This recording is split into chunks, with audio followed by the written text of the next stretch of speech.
This is how you have to start. Red Heat is an action detective thriller with action beyond belief.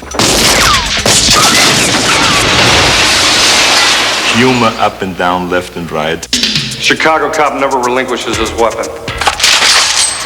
Here. And the story, the suspense, it is breathtaking. Action! All day, 1, 2. We are ready.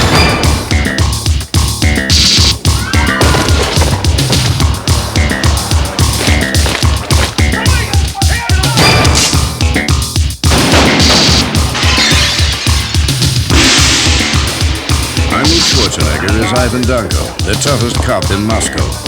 James Belushi is Art Ridzik, a Chicago detective who breaks all the rules.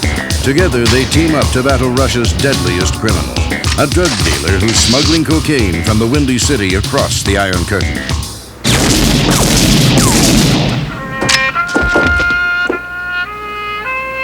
The case is very simple. The bad guy, Victor, killed Danko's partner and then escaped from Russia. And so Arnold, the Danko character, comes to the United States to bring him back to Russia. And I'm the escort. I have to pick him up at the airport. You know, I don't really like it. I don't like this duty. I don't like Russians. They're communists. You hungry? No. Thirsty? No. I hate to break up this romance, but I'm parked in a red zone. No offense. When I come to this country as a Soviet police officer, I am being hooked up with supposedly the worst cop of Chicago, the biggest screw-up. He thinks he's gonna find Victor. Oh, that's cute. Look, you better keep an eye on him. Why me? Because I said so. Look, our relationship starts off as adversaries. I don't like him. I don't think he likes anything. All he likes is to get Victor. You did not make it, Victor. Hello, Vanya. Actor Edo Ross plays the evil Victor Rusta. Back off, Captain. Chicago gets him first. Victor's a great character. He's a villain, and he knows his purpose. And whoever gets in his way, he just walks right over them. Doesn't even care. Guy's great. Isn't he great? Scene 12, Queen, take 1, camera marker. Back, please.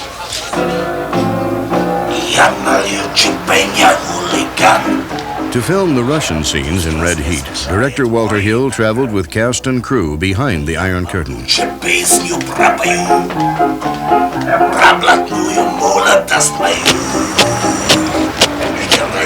In the spirit of Glasnost, the Soviet government allowed the filmmakers to shoot in Red Square. Schwarzenegger attracted a massive crowd, fans who knew him through black market videos. There was a tremendous amount of excitement in Moscow, not only amongst the press, but amongst the youth. It was wild, as a matter of fact, to arrive there and to have hundreds of kids try to talk to us and communicate with us and hunt us down for autographs and so on. And I had no idea that we had this kind of popularity there.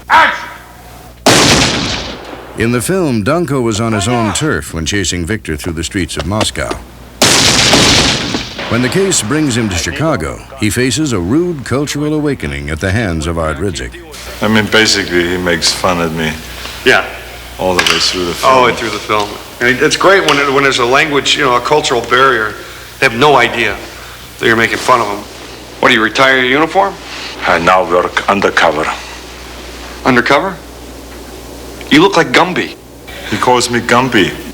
Yeah, you're gonna fit right in.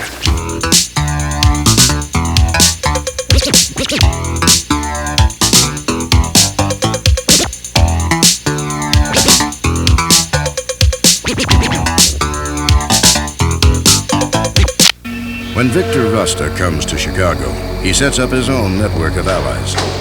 Gina Gershon plays Kat Manzetti, the woman he marries to gain entry into the United States. She didn't realize this guy was a killer. She didn't realize this guy was corrupting all of Russia, with drugs, until basically it was too late. I'm supposed to tell you that this is a truce arranged by somebody named Abdul. You the hostage. I'm out of here. The Cleanheads are Victor's American drug connection, and they run their organization out of prison. We shot outside of Chicago, about 90 miles in Joliet State Prison. in Illinois. It's the toughest prison in that state. It is a very scary kind of a situation, especially when a warden comes to you and he says, "I don't want you guys to wear jeans in here, so we can identify right away when there's a shootout who is a prisoner and who is not a prisoner." So, Jim and I were looking at each other and said, "This is going to be a fun place to shoot."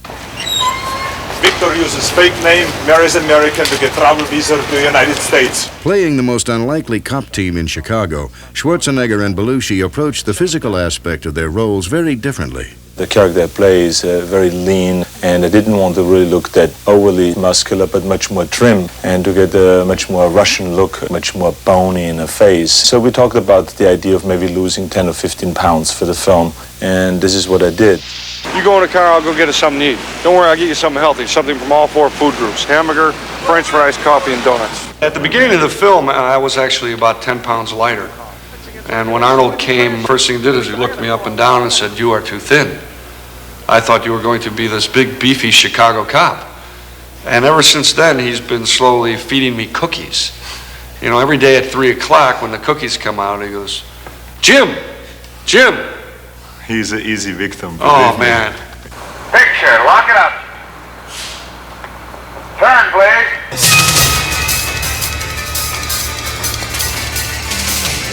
For the fans of Schwarzenegger's previous action film, Red Heat offers the most exciting climax yet. We have in this film a bus chase scene. It goes really literally through whole Chicago. It runs through fountains, it jumps over things, it goes through tunnels and smashes into cars.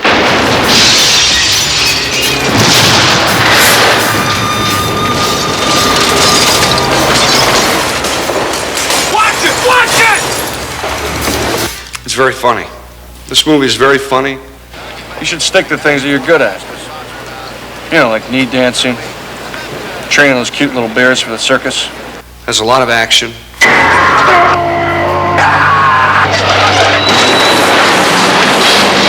It's got a great relationship. That's the core of the movie anyways, the relationship between Arnold and myself. Nice work, Gumby. Thank you. I didn't mean that. I know.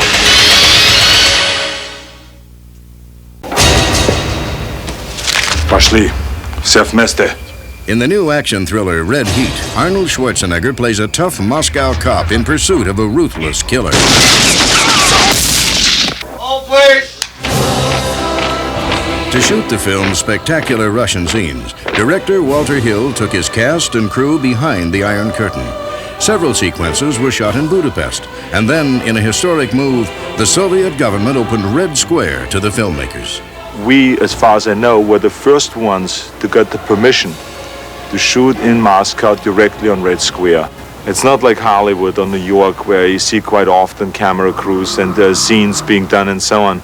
Over there, it's a big spectacular that you create. Schwarzenegger was surprised to find himself surrounded by hundreds of Soviets, fans who knew him through black market videos. It was wild, as a matter of fact, to arrive there and to have hundreds of kids try to talk to us and communicate with us and hunt us down for autographs and so on. And I had no idea that we had this kind of popularity there.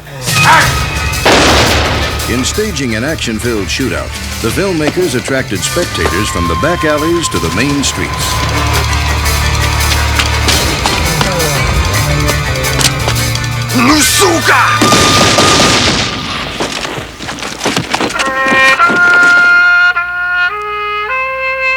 Local extras were recruited to provide background for many scenes. There's one scene where we have a funeral. The faces in that funeral, the hardness that you see in those faces, the real Soviet look, that is something that you can never get over here in the United States. It is in the spirit of glasnost that the Soviets allowed the filmmakers to shoot in Moscow. Schwarzenegger was also given the opportunity to travel through the city and meet the people. I went to some discotheques to get an idea what that is like, and it was a great experience to see the differences between a Soviet discotheque and an American discotheque. I went to different bodybuilding gymnasiums, weightlifting gyms. I visited the famous weightlifting champion from the 60s, Yuri Vlasov. Really, I came back with great impressions of Moscow and the Soviet people. It is this well-rounded view of Soviet life that Schwarzenegger drew upon in playing the role of Ivan Danko. In most films that you see, Soviets are usually portrayed a very negative way. So I think this will be the first film where a Soviet will come off in a very, very good way and a heroic way.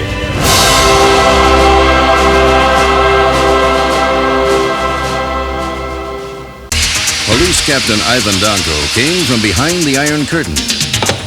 Danko, you're welcome. Sergeant Art Ridzik works the Chicago beat. You look like Marvin Hagler to me. I lost money on Hagler. Together, they team up to track down a deadly criminal on the streets of the Windy City. Arnold Schwarzenegger and James Belushi star in the new action thriller Red Heat. I take care of this. Danko's a real jokester. He's just a terrific, warm, friendly, mod haircut, slam dancer on his off hours. How did you get that piece through customs? Diplomatic immunity. That restores my faith in airport security. I am being hooked up with supposedly the worst cop of Chicago. The biggest screw-up. You try. Where is the locker that this key opens? What do you say? Go and kiss your mother's behind. The contrast in characters was something both actors considered in physically preparing for the film. At the beginning of the film, I was actually about 10 pounds lighter. And when Arnold came, the first thing he did is he looked me up and down and said, "You are too thin. I thought you were going to be this big, beefy Chicago cop." And ever since then, he's been slowly feeding me cookies. You know, every day at 3 o'clock when the cookies come out, he goes, Jim! He's an easy victim. Oh, man. In the film, Danko decides to change his own look when he arrives in Chicago from Moscow. Well, this uniform is okay. You know, it's the undercover uniform that he changes into, which is really spectacular. What, do you retire your uniform? I now work undercover. Undercover? You look like Gumby. Yeah, you're gonna fit right in. I mean, basically, he makes fun at me Yeah, all the way through the film. all the way through the film. The clash in cultures is apparent, even in routine police business. They have a different framework of rules. They don't have the Miranda Act. In this country, we try to protect the rights of individuals. It's called the Miranda Act, and it says that you can't even touch his ass. I do not want to touch his ass. I want to make him talk. I'm gonna handle this one, okay? He tries to protect me not to break the law, and of course it never works. And we want to ask you a couple questions about the Kleenex. Capitalism works, right, Streak? Kleenex got a monster deal going down. I told Gallagher, end of story. Where is Victor? I take his head and smash it down on the table and almost break his whole face. And like, he what are you says, doing? "What are you doing?" I told you. I said, I did not touch his ass. Danko and Ridzik disagree not only on police procedures, but also on other equally important issues, like weapons. Well, this is a pretty big gun. You have yours? Your gun, Captain! Now! Soviet but Byron 9.2 millimeter is much bigger. No, this is a Magnum 44, the most powerful handgun in the world. Come on, everyone knows the Magnum 44 is the big boy in the black. Why do you think Dirty Harry uses it? Who is Dirty Harry? In Red Heat, Arnold Schwarzenegger and James Belushi bridge the gap between East and West, and the future of law enforcement may never be the same. You know what we call this? This is called chicken! You're not supposed to play with boxes!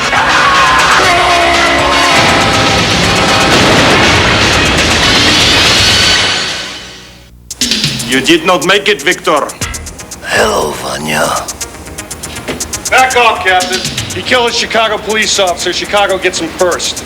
I have my orders. Two cops from different cultures reluctantly team up to catch a killer in the new film Red Heat, starring Arnold Schwarzenegger and James Belushi. Take a move! As Captain Ivan Danko, Schwarzenegger plays a heroic Russian cop one who doesn't fit the usual Soviet stereotype. In most films that you see, Soviets are usually portrayed a very negative way, and in this film we don't get into the political situation at all. I play the hero. So I always want to make sure that when I play the hero that I play it in a positive way, and so I think this will be the first film where a Soviet will come off in a very, very good way and a heroic way. James Belushi brings his own personal style to the role of Art Ridzik, an unpredictable cop in the Chicago force. I always wanted to do a cop. I always want to do a Chicago street cop. Don't get nervous. I do this for a living. I like to blend my personality with the character's personality. You look like Marvin Hagler to me. I lost money on Hagler. So a lot of it's me. Just me. For Belushi, a highlight of working on the film was shooting an action scene on the streets of Chicago. I got to run down the middle of Randolph and LaSalle. It's a big intersection in the middle of Chicago. I got to run down the street, jump over a car, stand in the middle, and pull off 4 shots off a .44 Magnum, you know. Right here in the city, you know, you get tickets for jaywalking. On the other side of the globe, Schwarzenegger faced an even greater challenge in filming a fight scene in sub-zero temperatures. We found a specific area in Austria where there was 6-7 foot snow, and we went there with our crew and shot them 4 days. And that was quite an experience because I've really never done a fight scene in the snow where you slip around and where you freeze continuously.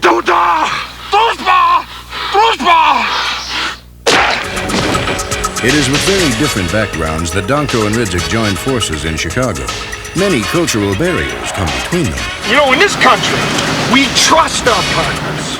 What is important is to show the relationship, how 2 police officers break down all those barriers and they really get into a nice relationship, you know, although there is some competition there throughout the film. Captain Danko, you are now the proud owner of the most powerful handgun in the world.